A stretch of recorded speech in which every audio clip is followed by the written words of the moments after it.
बहुत अच्छी बात कही आपने योगी के बारे में भी। मैं आता हूं कुमार साहब आपके पास।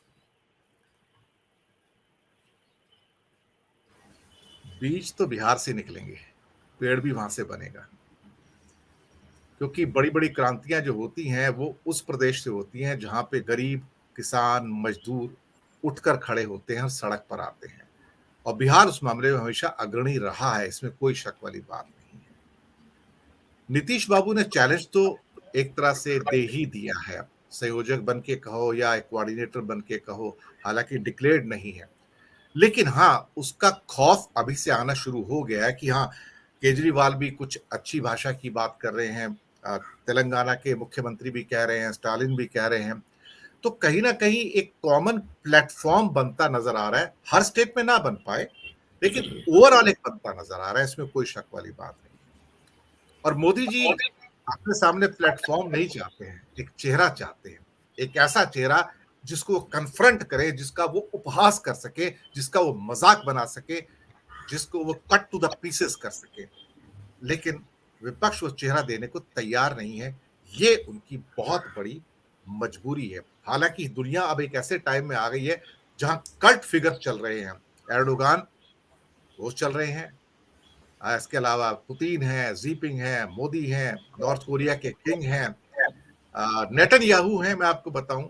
और क्या कहते हैं, बोल्सोनारो चले गए, उसकी जगह लूला डिसिल्वा आया है। वो तो पूरा का पूरा लैटिन अमेरिका तो पूरा ही लेफ्ट फ्रंट में चला गया, सारी राइट विंग हार गए वहां पे। कट फिगर का जमाना है और मोदी भी उनमें से एक है, इसमें कोई शक वाली बात नहीं, इन्फ्लुएंस है। लेकिन सामने कोई चेहरा आएगा तो शायद हो सकता है ये चेहरा जीत जाए। चेहरा नहीं होगा तो शायद ये चेहरा परेशानी में रहेगा कि मैं लड़ूं किससे। अल्टीमेटली मैं, अगर मुझे अटैक करना तो मैं किस पर अटैक करूं। धनंजय कुमार जी, बिहार की भूमि बड़ी उपयुक्त लग रही है इस समय, फर्टाइल लग रही है, कुछ ना कुछ होने जा रहा है। अनम्यूट कीजिएगा अपने आप। देखिए, विवेक भाई ने कहा, वहीं से शुरुआत करता हूँ। विवेक भाई ने कहा कि जो है 10-15 सीटों से कोई क्या प्रधानमंत्री बनेगा। बिल्कुल सही कह रहे हैं, इसमें कोई दो राय नहीं। लेकिन फिर सवाल उठता है कि जो है, जब जेपी का आंदोलन था और जेपी के आंदोलन में कितने नेता उनके साथ खड़े थे, जो देसाई जी थे। देसाई जी के गुजरात से कितनी सीटें आई थी। तो ये राजनीतिक संभावनाओं का खेल है। मनमोहन सिंह के साथ कोई नहीं था। मनमोहन सिंह प्रधानमंत्री बनेंगे किसी ने सोचा नहीं था। सबको लग रहा था कि सोनिया गांधी प्रधानमंत्री बनेंगे, बन गए मनमोहन सिंह। तो ऐसी घटनाएं होती रही हैं देश में। और याद कीजिए, जनता पार्टी का जो शासनकाल जो बना था और जनता पार्टी आई थी, तब तो वो लग रहा था कि बाबू जगजीवन राम बनेंगे प्रधानमंत्री, और जेपी भी यही चाहते थे कि जगजीवन राम प्रधानमंत्री बने।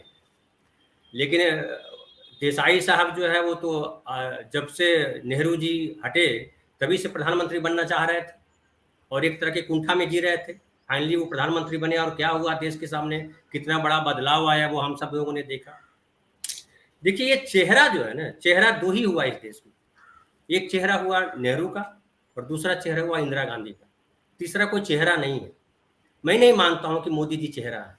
मोदी जी के साथ से अगर, या योगी जी की चर्चा भी कर रहे थे दिलीप भाई, हिंदू हटा दीजिए आप, हिंदू वर्ड हटा दीजिए, फिर बताइए क्या देखिए, चेहरा तब होता है जब उस चेहरे ने जो काम किया है उसकी उपलब्धियों पे या उसके काम किए पे। जैसे समझिए, इंदिरा गांधी ने जो है 71 के चुनाव में अपना कमाल दिखाया, भले वो 75 आते आते पूरा गुम हो गया। तो एक करिश्मा था। समझिए, राजीव गांधी को चेहरा माने, मैं राजीव गांधी को चेहरा नहीं मानता।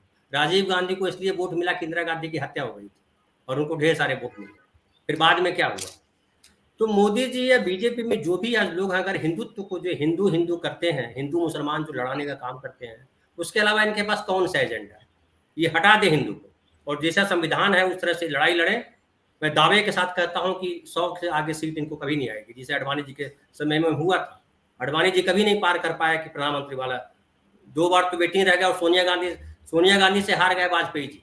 सोनिया गांधी का कद कहाँ था और वाजपेयी जी का कद कितना बड़ा था।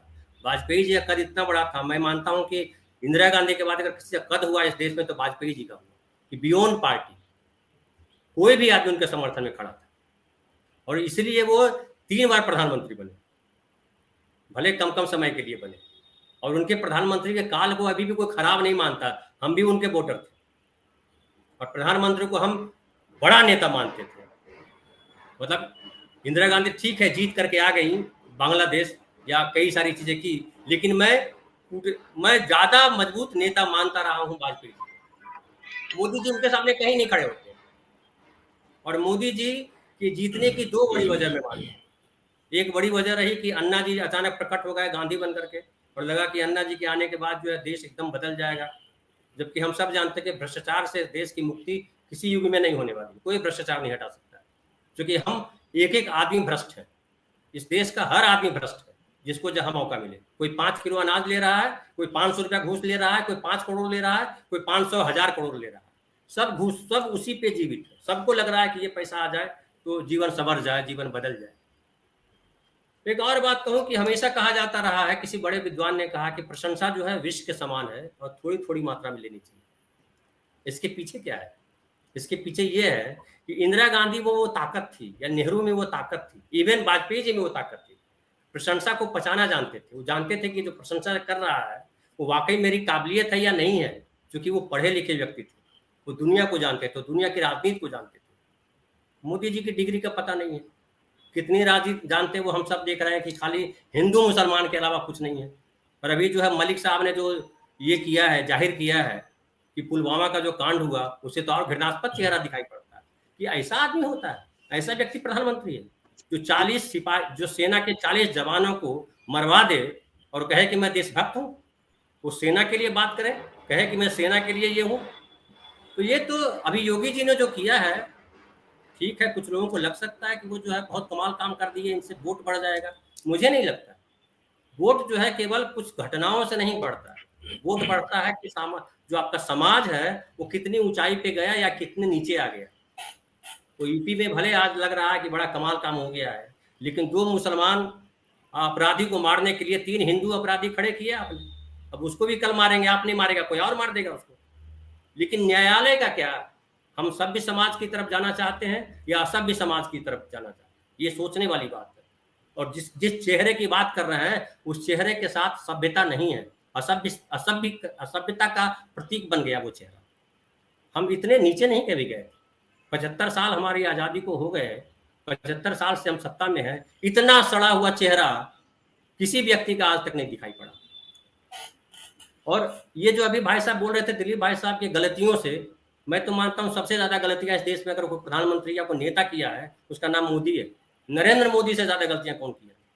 हर जगह गलत है। कोई एक बिंदु बता दीजिए यहाँ सही है, मैं वहां पे बंद कर दूं बात करता। एक बिंदु बताइए। उज्ज्वला योजना लेकर के आए, बहुत महान योजना। क्या हुआ उज्ज्वला योजना का? गैस जो 450 की थी वो 1100 की मिल रही है। एक ही सिलेंडर तो आपने दिया, फिर कहा कि खरीदो, उज्ज्वला योजना हो गया। फिर आपने जनधन योजना शुरू की। जनधन योजना में क्या हुआ? सारे सरकारी बैंक बैठ गए, चूंकि 22 करोड़ जो है वही अकाउंट खोल के बैठ गए, तो प्राइवेट बैंक जो उड़ने लगे, सरकारी बैंक भीतर घुस गए। अभी अडानी जी के चक्कर में कितने बैंक LIC बर्बाद हो गए। फिर नोटबंदी की, नोटबंदी से कितना काला धन आया, इस देश की अर्थव्यवस्था का क्या हुआ, उस पर चर्चा ही नहीं कर रहे हो। और अडानी जी के 20,000 करोड़ कहाँ से आए, वो आप जवाब नहीं दे पा रहे हैं। अभी तो फाइनेंशियल टाइम्स ने क्या कहा, फाइनेंशियल टाइम्स को भी भेजा था इन्होंने, अडानी साहब ने, कि आप अपनी रिपोर्ट हटाओ, गलत रिपोर्ट है, मेरी छवि खराब होती है। तो हिंडनबर्ग ने कहा था, तो उसने कहा कि केस करो, अब तक केस नहीं किया। फिर फाइनेंशियल टाइम्स ने कहा कि मेरी रिपोर्ट खत्म नहीं, गड़बड़ है, सही है, मैं अपनी रिपोर्ट पे कायम हूं, कोई जवाब नहीं है। अब 2017 से 2022 तक जितना FDI हिंदुस्तान में आया, उसका 45% जो अडानी जी की कंपनी में आया, सेल कंपनियों के थ्रू। इसका जवाब क्यों नहीं दे रहे हैं मोदी जी? देना चाहिए कि नोटबंदी का पैसा कहाँ गया। राहुल गांधी तो सही जवाब मांग रहे हैं। फिर आप आइए कि इन्होंने लॉकडाउन किया, क्या हुआ लॉकडाउन में? फिर इन्होंने 3 कानून बनाए, बोले महान कानून है, इस कानून के बाद जो है हिंदुस्तान की स्थिति बदल जाएगी।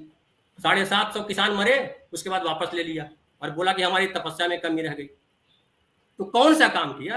आप हिंदू मुसलमान करने के अलावा क्या किया? आप कहते हो 370 हटा दिया, वो हिंदू मुसलमान। आप कहते हो राम मंदिर बना दिया, वो हिंदू मुसलमान है।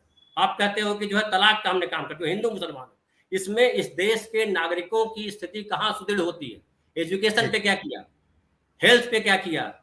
इस देश की छवि बनाने के लिए आपने क्या किया? देश की छवि दुनिया में घटी है। अब डंका पीटते रहिए, हम जो है विश्व गुरु हो गए, अपने अखबारों में लिखते रहिए बैठ करके। ये जो 15 भोंपू बना लिए ना आपने, ये आपके लिए गर्व यही पैदा करेगा। अभी जो कांड हुआ यूपी में, इन्हीं चैनलों की वजह से हुआ।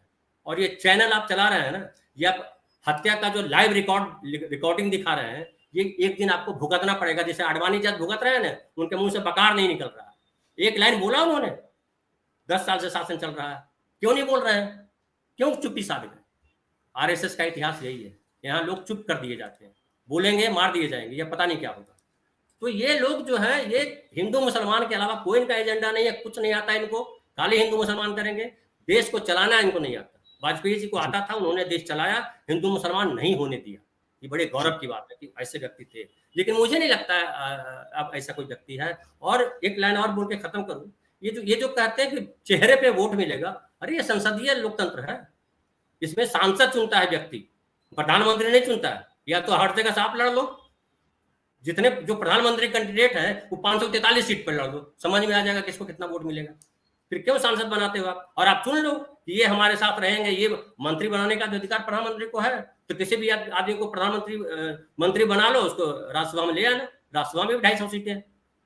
तो ये सब ढोंग ढकोसला है। जैसे जैसे देश बढ़ेगा वैसे वैसे इनका जो है खात्मा होगा। मुझे नहीं लगता ये चलने